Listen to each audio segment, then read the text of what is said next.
Assalamualaikum, selamat pagi anak-anak. Apa kabarnya kalian di rumah? Ibu harap kalian baik-baik saja di rumah, sehat-sehat dan semangat. Sebelum belajar, mari kita sama-sama berdoa. Berdoa menurut agama dan kepercayaan kalian masing-masing. Berdoa dimulai. Selesai. Untuk hari ini kita akan belajar tema 4 mengenai globalisasi. Dan subtema 1 mengenai globalisasi di sekitarku. Apa sih isinya? Globalisasi adalah proses mendunia. Indonesia termasuk negara-negara yang aktif dalam hubungan internasional, baik itu regional ataupun multinasional. ASEAN adalah kerjasama regional di Asia Tenggara. Dan Indonesia adalah salah satu pendiri negara ASEAN. Apa saja kerjasamanya? Yaitu meliputi bidang ekonomi, sosial budaya, pendidikan, dan keamanan. Kerjasama sosial budaya ini banyak sekali anak-anak, mencakup bidang kebudayaan, kemanusiaan, pendidikan, ilmu pengetahuan, kesehatan, informasi, dan telekomunikasi, lingkungan hidup, serta penanggulangan bencana alam.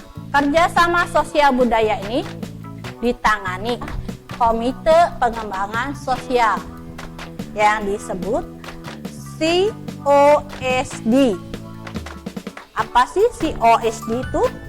Yaitu Komite on Social Development. Sedangkan di bidang kebudayaan ditangani oleh yang pertama adalah Komite Kebudayaan dan Penerangan yang disingkat menjadi COCI, yaitu Komite on Culture and Information. Yang kedua adalah Komite Ilmu Pengetahuan dan Teknologi menjadi COST, yaitu Komite on Science and Technology. Apa sih tujuannya ISCC, ya, atau ASEAN Social Cultural Community, yaitu memberikan kontribusi dalam mewujudkan komunitas ASEAN yang berorientasi pada individu-individu dan bertanggung jawab secara sosial dengan misi untuk mendapatkan solidaritas dan persatuan antar individu dan anggota-anggota negara dari ASEAN. Jadi, negara-negara ASEAN ini bekerja sama dalam berbagai macam. Visi misinya adalah meningkatkan kualitas individu manusia. Jadi bukan hanya negara, dari individunya saja harus ditingkatkan. Yang kedua, meningkatkan kesejahteraan dan perlindungan sosial. Yang ketiga, meningkatkan keadilan sosial dan hak asasi manusia. Yang keempat, melestarikan dan ikut serta dalam kestabilan lingkungan hidup. Kelima, membangun identitas ASEAN. Dan terakhir adalah mengurangi tingkat kesenjangan yang ada pada masyarakat negara ASEAN. Dengan apa tuh kerjasamanya? Banyak ya kegiatan yang ada di ASEAN bagian sosial budaya. Salah satunya adalah aktif dalam komunitas wanita dan pemuda. Juga dalam bidang kesehatan, pengembangan sumber daya manusia, dan penanganan masalah sosial. Penanganan sosial apa sih contohnya? Penanganan sosial itu contohnya adalah masalah narkoba, manfaat keberagaman ekonomi, kebutuhan masyarakat Indonesia. Ya, karena Indonesia adalah negara berhubungan baik dengan negara lain dan penduduknya juga bermacam-macam, ada di pedesaan, ada di perkotaan, maka keberagamannya juga banyak. Keberagamannya macam-macam di Indonesia. Ada yang beragam-ragam suku, beragam agama, termasuk juga beragam ekonomi. Pekerjaan tiap orangnya berbeda-beda. Apa manfaatnya? Manfaatnya adalah memenuhi kebutuhan masyarakat Indonesia. Kok bisa ya? Ya bisalah ya. Nah, Misalnya yang di desa nih, pertanian mencukupi bukan hanya untuk desa itu saja, termasuk juga untuk orang-orang kota. Orang-orang kota atau orang-orang daerah laut yang susah untuk menanam padi, diberilah oleh daerah-daerah di pedesaan yang menghasilkan padi. Nanti ikan akan dihasilkan oleh orang-orang yang di daerah laut, pinggir laut ya, daerah pesisir ya. Jadi manfaatnya adalah memenuhi kebutuhan masyarakat Indonesia. Keberagaman masyarakat Indonesia nih, keberagaman ekonominya dibagi dua, yaitu ada keberagaman ekonomi agraris yang ada di daerah pedesaan. Contohnya adalah pertanian. Pertanian banyak di pedesaan karena di desa banyak sawah ya. Apalagi di desa adanya perkebunan. Iya, perkebunan juga banyak di desa karena masih banyak lahan. Peternakan ini macam-macam. Ada peternakan besar, ada peternakan kecil. Peternakan besar seperti sapi, ada juga peternakan kecil. Contohnya adalah ternak ayam, bebek. Nah, itu banyak di desa-desa. Selain itu apalagi? Perikanan. Perikanan ada juga ikan laut. Nah, kebanyakannya di daerah-daerah desa-desa ini adalah ikan tambak.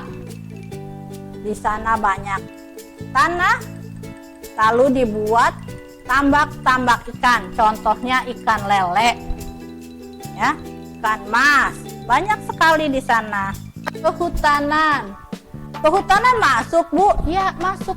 Daerah agraris, daerah pedesaan, karena desa biasanya dekat-dekat dengan hutan ya, yang tanahnya masih banyak. Ini ada perdagangan. Perdagangan itu biasanya itu ada di daerah perkotaan. Nah, perdagangan itu tidak banyak memakai lahan. Industri juga daerah perkotaan biasanya.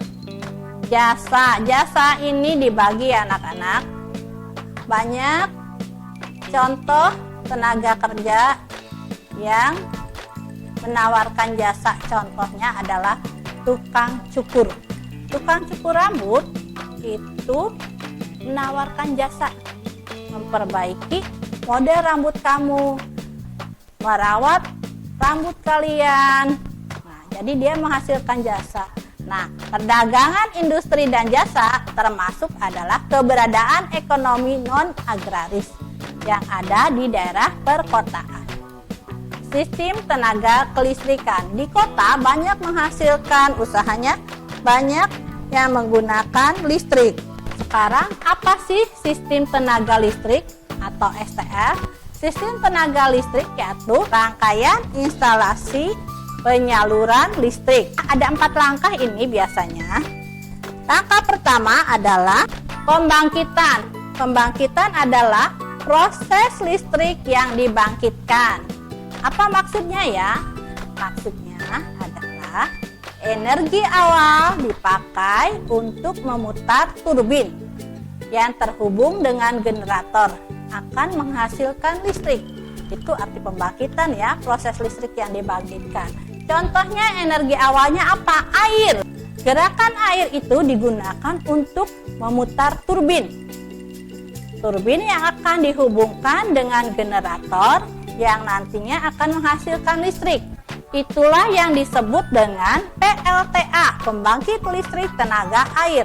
Energi awalnya adalah air. Biasanya tegangan yang dihasilkan sekitar 12 kV sampai 20 kV yang dinaikkan atau step up oleh trafo step up dan disalurkan ke transmisi yang ada.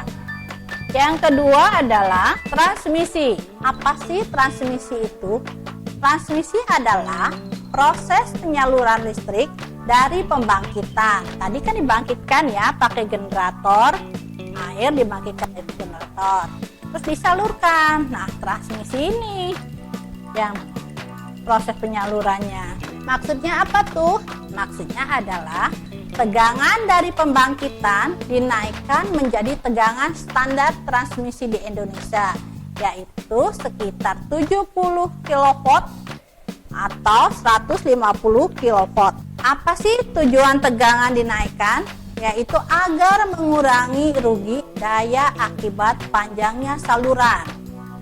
Makin tinggi tegangan, makin besar struktur towernya. Nah, kalian biasa kalau jalan-jalan, ya, suka lihat tidak tower listrik yang besar dan tinggi? Kalian pernah lihat kan begini gambar tower listriknya? Oh, itu karena tegangan listriknya besar. Jadi makin besar tegangan, makin tinggi dan besar juga tower listriknya. Yang ketiga adalah distribusi. Apa artinya distribusi? Distribusi yaitu proses penyaluran dari transmisi ke konsumen. Distribusi dibagi dua macam, yaitu distribusi primer adalah penyaluran listrik dari transmisi yang telah diseluruhkan tegangannya menjadi 20 kV. Jadi tegangan menengah. Tadi tegangan tinggi tuh, yang tower-towernya tinggi. Terus didistribusikan menjadi tegangan menengah. Disebut distribusi primer. Pintar. Sedangkan distribusi sekunder yaitu saluran dari trafo step down didistribusikan hingga ke pelanggan. Tegangan yang dipakai adalah 380 atau 220 volt. Diklasifikasikan sebagai tegangan rendah. Wah, kalau 220 volt di rumah kita juga ya, 220 volt. Berarti rumah kita termasuk apa tuh tegangannya? Iya, pintar, tegangan rendah. Yang keempat adalah konsumen. Apa sih konsumen itu? Konsumen adalah pemakai jasa tenaga listrik. Jadi siapa ya kira-kira yang termasuk konsumen? Konsumen ini juga dibagi 3, yaitu konsumen biasa, bukan untuk rumah tinggal, untuk rumah-rumah kita biasa yang ditempati. Itu termasuknya konsumen TR, tekanan rendah. Ya, konsumen biasa disebutnya untuk rumah tinggal dan kantor. Tegangannya 220 volt. Menerima listriknya dari distributor sekunder. Rumah kita ya, rumah kita itu termasuk konsumen TR karena tegangannya 220 volt.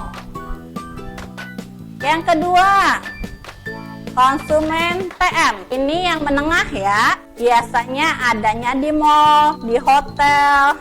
Kalian lihat sendiri kan kalau di mall. Kita lihat saja contohnya Grage Mall. Atau satunya lagi apa? CSB. Wih, lampunya nyala semua. Lebih banyak lampunya daripada rumah kita. Nah, makanya disebut konsumen TM. Ya, bagian yang menengah mendapat suplai dari penyulang distribusi primer. Ini lebih besar ini dibandingkan rumah kita. Yang ketiga adalah konsumen TT, tegangan tinggi ini. Biasanya di pabrik semen yang menggunakan mesin-mesin yang menggunakan listrik. Mesin-mesin besar harus pakai listriknya yang besar pula. Nah, suplai listriknya langsung dari saluran transmisi tegangan tinggi. Ini beda ya, langsung dari saluran transmisi tegangan tinggi. Reklame adalah suatu tindakan yang ditujukan untuk menarik perhatian orang atas jenis barang atau jasa dengan cara membangkitkan minat untuk memiliki atau memakai jasa tersebut. Ciri-ciri reklame. Ciri-ciri reklame yaitu 1. Memberikan informasi yang jelas dan nyata. Jadi, reklame itu harus jelas, harus nyata, tidak boleh bohong. Karena biar masyarakat tahu, yang melihatnya tahu dan mengerti, oh iya, maksudnya adalah apa gitu ya. Yang kedua adalah tidak berlebihan dalam kalimat promosi. Nah, memang promosi itu untuk menarik ya anak-anak, tapi kita tidak boleh berlebihan. Kenapa tidak boleh berlebihan? Nanti orangnya ragu-ragu, iya apa iya apa enggak ya. Promosi yang berlebihan juga masyarakatnya bingung nantinya ya. Yang ketiga adalah memberi seni dan hiasan supaya menarik. Nah, ini upaya menarik orang-orang supaya melihat ke reklame itu. Reklame menurut sifat dan tujuannya dibagi menjadi dua, yaitu reklame komersial dan reklame non-komersial. Reklame komersial itu bertujuan untuk mendapat keuntungan. Biasanya ini menjual barang biar masyarakat atau kita yang melihatnya tertarik jadi membeli. Jadi tujuannya adalah mendapat keuntungan. Sedangkan reklame non komersial adalah reklame yang mempunyai tujuan tidak mendapatkan keuntungan materi. Nah, itu biasanya program-program dari suatu lembaga untuk memberitahu atau mendidik kepada masyarakatnya. Contohnya adalah 3M untuk menguras, mencuci, dan menimbun. Sekarang ada prokes. Nah, itu termasuk reklame non komersial. Bila menurut media yang digunakannya dibagi menjadi 3, yaitu reklame audio, reklame visual, dan reklame audio visual. Apa itu reklame audio? Reklame audio penyampainya dilakukan menggunakan media suara, hanya suaranya saja. Sedangkan visual adalah penyampaian dengan media gambar atau tulisan. Sedangkan yang ketiga, reklame audio visual itu menggunakan media suara dan gambar. Jadi digabung antara reklame audio dan reklame visual, semuanya dipakai dalam reklame audio visual. Dua-duanya ya, ada suara, ada gambar. Sekarang contoh reklame. Nih, ini ada reklame komersial. Contohnya tuh kan komersial Sprite, nyatanya nyegerin. Nah, itu supaya kalian tertarik untuk minum Sprite, untuk mengikuti minum Sprite aja. Sedangkan reklame non komersial adalah ada ya gambarnya, membuang sampah. Ini tidak menghasilkan materi, hanya mendidik masyarakat untuk menjaga kebersihan.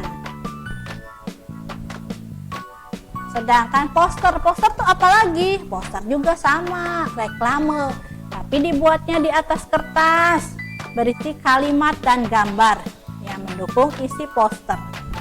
Ciri poster, perpaduan gambar dan kata-kata. Ada gambar, ada kata-kata. Kedua, warnanya mencolok agar menarik, warna-warni sekali, jadi bagus, orang pengen lihat, jadi kayak tadi gambar tadi ya. Yang ketiga adalah kalimatnya singkat, jelas, mudah dimengerti. Tadi buang sampah atau Sprite nyatanya nyegerin, langsung kalau minum Sprite itu akan segar.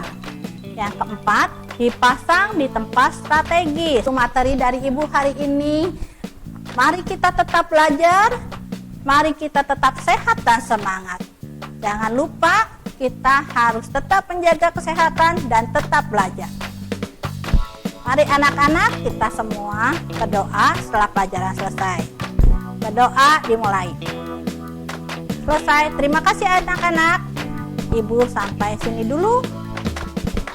Assalamualaikum warahmatullahi wabarakatuh.